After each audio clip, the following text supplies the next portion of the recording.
로마서 8장 33절 34절 말씀입니다. 로마서 8장 33절 34절 말씀이요.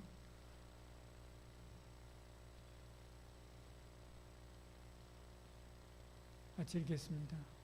누가 등이 하나님께서 택하신 자들을 고발하리요 의롭다 하신 이는 하나님이시니 누가 정죄하리요 죽으실 뿐 아니라 다시 살아나신 이는 그리스도 예수시니 그는 하나님 우편에 계신 자요 우리를 위하여 간구하는 자시니라. 아멘. 예수님이 누구를 위하여 죽으셨을까? 전 인류를 위해서 어떤 차별이나 예외 없이 모든 사람을 위해서 그러셨는가? 아니면 하나님께서 택한 백성들을 위해서만 죽으셨는가? 다시 말하면 예수님 십자가 죽으심의 목적, 그 목적은 전 인류를 다 구원하시기 위함이신가? 아니면 하나님이 그리스도에게 주신 사람들만 구원하기 위함인가? 알미니안주의자들과 로마 카톨릭은 전 인류를 위해서 죽으셨다라고 하는 무제한 속죄를 주장합니다. 무제한 속죄. 지금 오늘 제목은 제한 속죄잖아요. 무제한 속죄를 주장하는 거죠.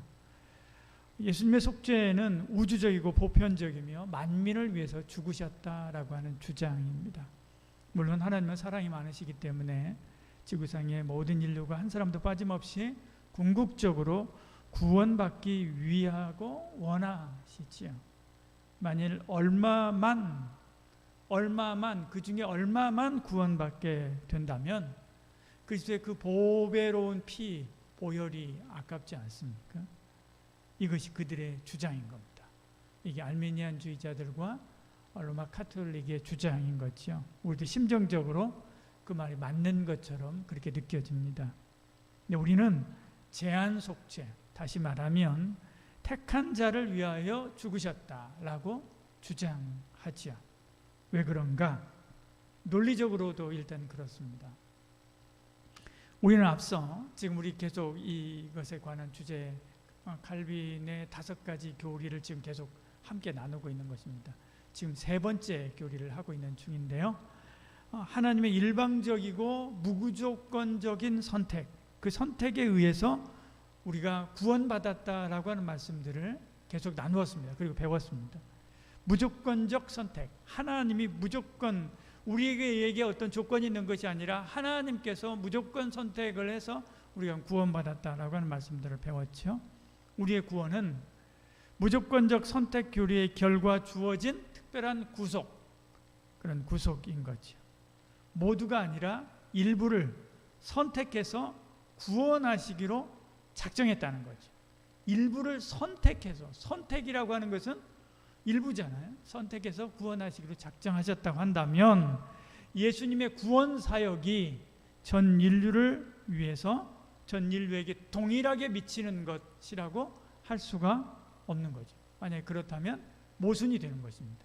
만약에 전 인류를 위하여 죽으셨다라고 한다면 무조건적인 하나님의 선택이라고 하는 이 교리조차도 기반을 잃어버리고 흔들리는 것이죠.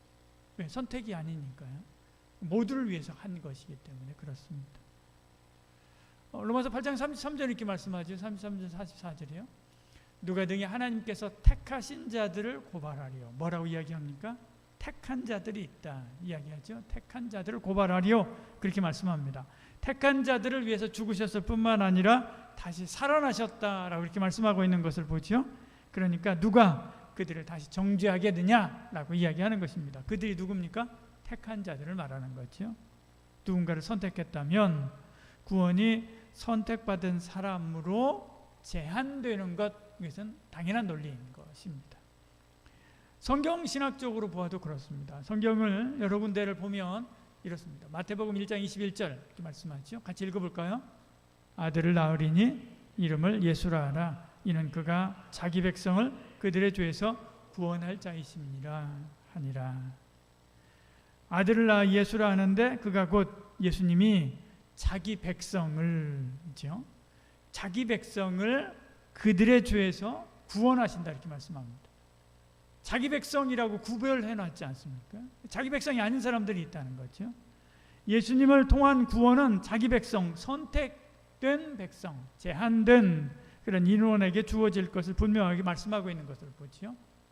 요한복음 13장 1절도 마찬가지입니다. 같이 읽어볼까요? 유월절 전에 예수께서 자기가 세상을 떠나 아버지께로 돌아가실 때가 이른 줄 아시고 세상에 있는 자기 사람들을 사랑하시되 끝까지 사랑하십니다. 누구를요? 자기 사람들을. 자기 사람이 아닌 사람이 있는 거예요. 자기 사람들을 사랑하시되 끝까지 사랑하셨다, 그렇게 말씀합니다. 모든 인류가 아닙니다. 자기 사람들, 택한 백성이죠. 구원받기로 작정된 사람들, 저와 여러분을 사랑하되 끝까지 사랑하는 것입니다. 근데 교회 밖에 누가 아닙니다. 교회 밖에 누가 아니에요. 구원 밖에 누가 아닙니다. 주 안에 있는 예수 그리스도를 구주로 믿어 하나님의 자녀가 된 사람, 그들을 말하는 것이죠. 사도행전 18장 10절도 말씀합니다. 같이 읽어볼까요? 내가 너와 함께 있음에 어떤 사람도 너를 대적하여 해롭게 할 자가 없을 것이니 이는 이 성 중에 내 백성이 많음이니라 하시더라. 바울이 고린도 교회에 가서 전도를 할 때 일입니다. 그때 바울이 두려워 떨 때 주님께서 바울에게 나타나서 그에게 하신 말씀 있지요. 누구 때문에 바울을 그곳에 보냈다라고 이야기합니까? 자기 백성, 주님의 백성, 하나님의 자녀 때문에 그런 것입니다. 그들 때문에 모진 고생을 하면서 선교 사역을 감당하도록 하신 것이죠. 예수님이 양이 아니면 믿지 못합니다. 믿지 못하면 구원받지 못하는 거죠. 보십시오. 요한복음 10장에 너희가 내 양이 아니므로 믿지 아니하는도다. 믿지 않는 사람도 있는 거예요. 누구요? 양이 아닌 사람. 예수님의 양이 아닌 사람. 내 양은 내 음성을 들으며 나는 그들을 알며 그들은 나를 따르느니라, 이렇게 말씀하지. 내가 그들에게 뭘 준다고요? 영생을 준다. 그들이 누구예요? 내 양. 그리스도를 믿고 따르는 내 양, 그리스도의 양, 하나님의 택한 백성인 거죠. 모두가 아닙니다. 모든 인류가 아닙니다. 택한 백성, 택한 양이지요. 주님의 양은 믿는 것입니다. 영생을 얻습니다. 그렇게 얻은 영생을 빼앗기지 않습니다. 그 무엇이라도 누구라도 빼앗을 수 없기 때문에 그렇습니다. 왜? 주님이 목숨 걸고 지키기 때문에 그런 것이지요. 요한복음 10장 10절, 11절, 15절 이렇게 말씀하죠. 나는 선한 목자라 양들을 위하여 목숨을 버리거니와 아버지께서 나를 아시고 내가 아버지를 아는 것 같이 나는 양들을 위하여 목숨을 버리노라. 어떤 양? 내 양, 그리스도의 양, 택함 받은 주의 백성. 모든 사람들이 아닙니다. 모든 인류가 아닙니다. 택함 받은 주의 백성, 그들을 위하여 목숨을 내놓는 것이지요. 목숨 걸고 싸우는 사람만큼 무서운 사람이 어디 있습니까? 하물며 성자 하나님이 목숨 걸고 우리를 지키는데 그 무엇도 우리를 빼앗을 수 없는 것이지요. 주님이 이렇게 죽기까지 사랑한 것이 뭡니까? 교회였습니다. 에베소 5장 25절, 이 말씀의 핵심은 남편과 아내에 대한 이야기입니다. 그렇지만 여기서 주님의 사랑을 볼 수 있습니다. 같이 읽어볼까요? 남편들아 아내 사랑하기를 그리스도께서 교회를 사랑하시고 그 교회를 위하여 자신을 주심같이 하라. 교회를 위하여 자신을 주셨다. 교회가 뭡니까? 세상에서 불러낸 구원받은 하나님의 백성, 온 인류를 위하여 주님이 죽으신 게 아닙니다. 교회를 위하여 자신을 내어주신 것이지요. 남편이 아내 외에 다른 여인을 사랑하면 안 되듯이 주님도 교회 외에, 교회 안에 있는 주의 백성 외에 다른 이들을 위해서 하는 주님의 택하신 그 백성들 외에 다른 이들을 위해서 죽은 것이 아니라는 것이지요. 이렇게 구원하신 것은 교회를 거룩하고 흠없게 하사 하나님께서 기뻐하시는 삶을 살도록 그렇게 하신 것이지요. 이는 곧 물로 씻어 말씀으로 깨끗하게 하사 거룩하게 하시고 자기 앞에 영광스러운 교회로 세우사 티나 주름 잡힌 것이나 이런 것들이 없이 거룩하고 흠없게 하려 하심이니라, 그렇게 말씀하죠. 그러니까 여러분, 교회를 함부로 대하면 안 됩니다. 주의 택한 백성들의 모임인 교회를 함부로 대하면 안 됩니다. 그 교회가 2명이 있어도요, 교회가 2명이 있어도 그러면 안 됩니다. 여러분들이 이제 흩어지면 이제 여러분 임지로 가게 되고 또 다른 교회로 가실 수도 있지요. 가면 여러분들이 여러 종류의 교회들을 만날 것입니다. 여러분들이 기대에 못 미치는 교회들도 만날 것이고요. 그렇지만 그 교회가 기대에 못 미친다고 해도 그 교회가 분명히 십자가 복음 위에 있고 십자가 복음을 부르짖는 교회라고 한다면 결코 판단하지 말고 함부로 대하지 마시길 바랍니다. 교회는 어떤 교회예요? 주님이 피값으로 세우신 교회예요. 예수님이 십자가에서 피 흘려 죽으신 것은 세상 모든 이들을 위해서는 그런 게 아닙니다. 세상에 똑똑한 사람들을 위해서 그런 게 아닙니다. 바로 그 백성들, 그들을 위해서 그런 거예요. 그들이 못났어도 못생겼어도 수준 이하라 할지라도 누구를 위해서요? 그들을 위해서. 여러분 생각해 보십시오. 내 자식이 내 자식인데, 내 자녀인데, 내가 그 아이를 위해서라면 목숨이라도 내놓을 만큼 내 자식인데, 사랑하는 내 자식인데 세상에서는 떨어져요. 그 자식이 세상에서는 기준이 떨어져요. 예를 들어서 장애를 가질 수도 있고요, 정신지체를 가질 수도 있고요, 성격이 더러울 수도 있죠. 그래서 왕따를 당할 수도 있습니다.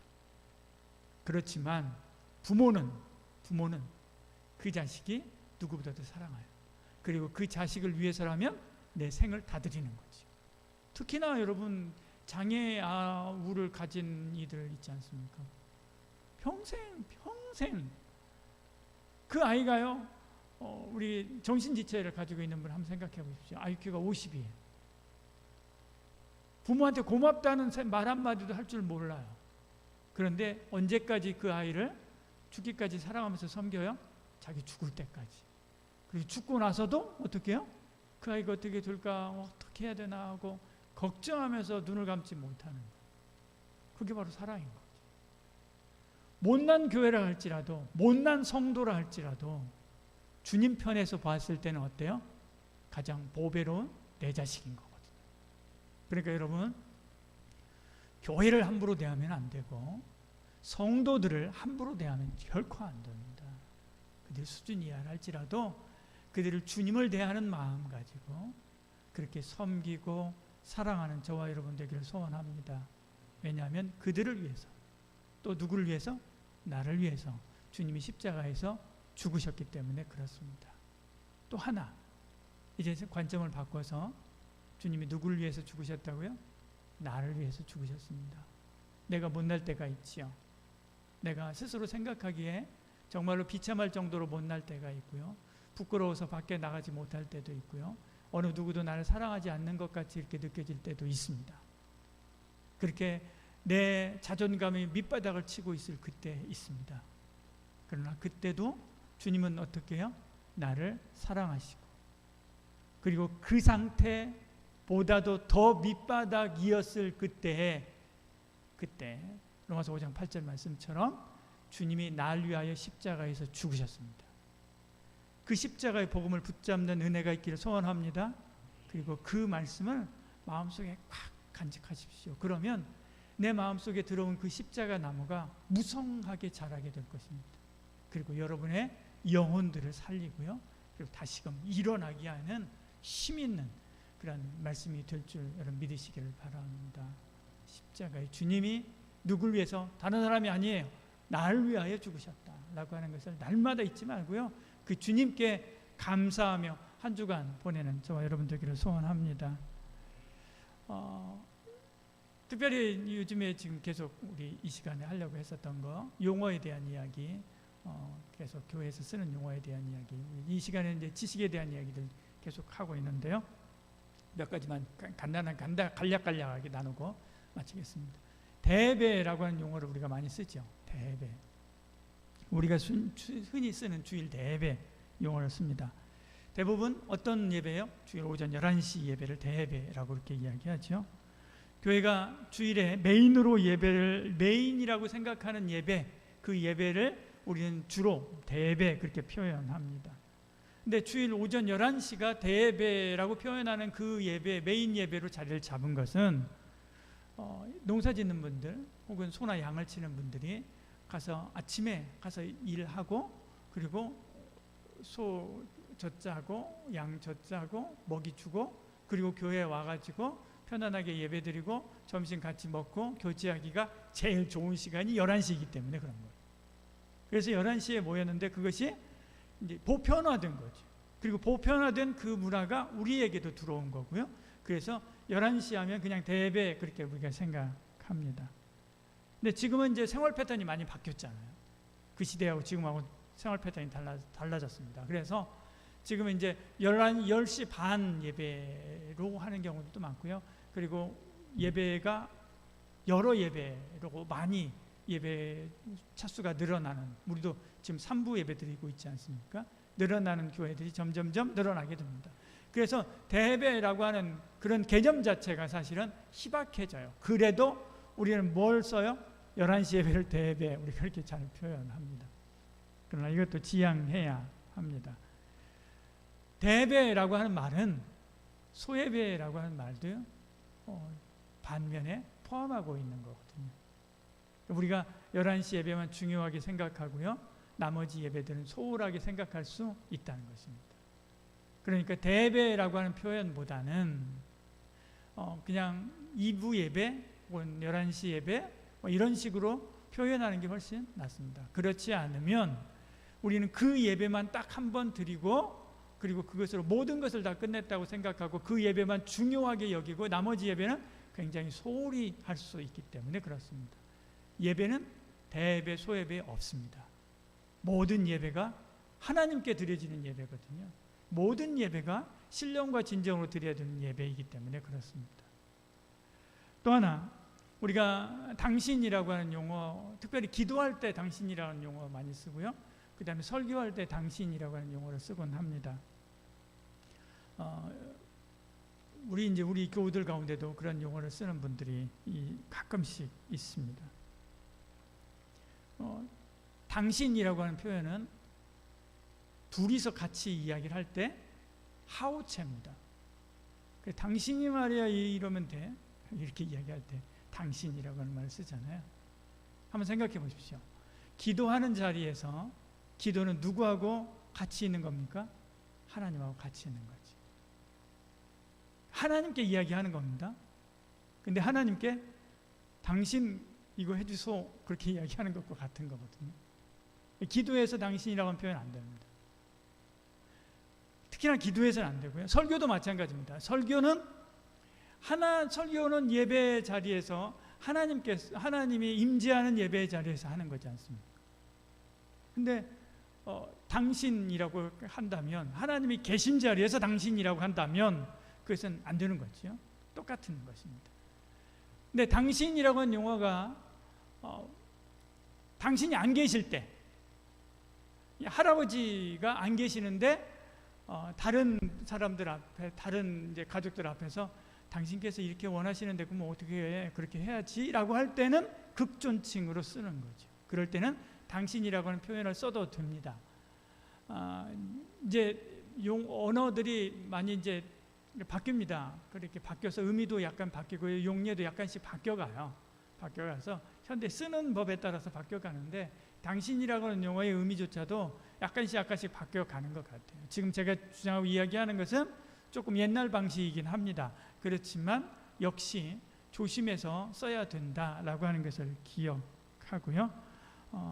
되도록이면 설교나 기도할 때 공적인 자리에서 하나님이 임재한다고 우리가 판단하는, 예를 들어서 우리가 찬양을 하는데 찬양 중간에 메시지를 하거나 할 때도 마찬가지로 당신이라고 하는 표현이거나 이런 표현들은 약간 안 하는 게 좋습니다.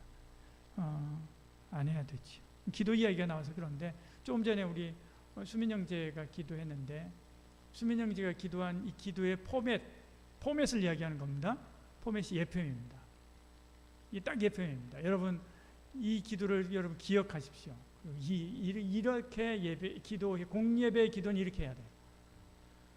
먼저는 하나님 앞에 감사하고요, 찬양 감사, 그 다음에 회개하는 거예요. 회중을 대신해서 회개하는 거예요. 내 회개가 아니라 회개하고요, 그 다음에 간구하는 거죠. 누구의 간구? 공동체의 간구를 하는 거예요. 그래서 공동체의 문제들을, 공동체에서 해야 될 사역들을 그런 것을 안고 함께 간구하고요. 그렇게 해서 하는 이런 순서를 따라서 하는 것입니다. 마지막으로 하나 더 마치겠습니다. 성가대. 하나님을 찬양하는 합창단을 우리 성가대라고 하죠. 우리 성가대라고 일반적으로 부릅니다. 이 말은 특별히 흑인 연가가 우리나라에 번역돼서 들어오면서 우리 찬양대에서 부르는 곡들 있잖아요. 그래서 교회들 보면 성가곡집 해가지고 복사해 놓은 책자들 있잖아요.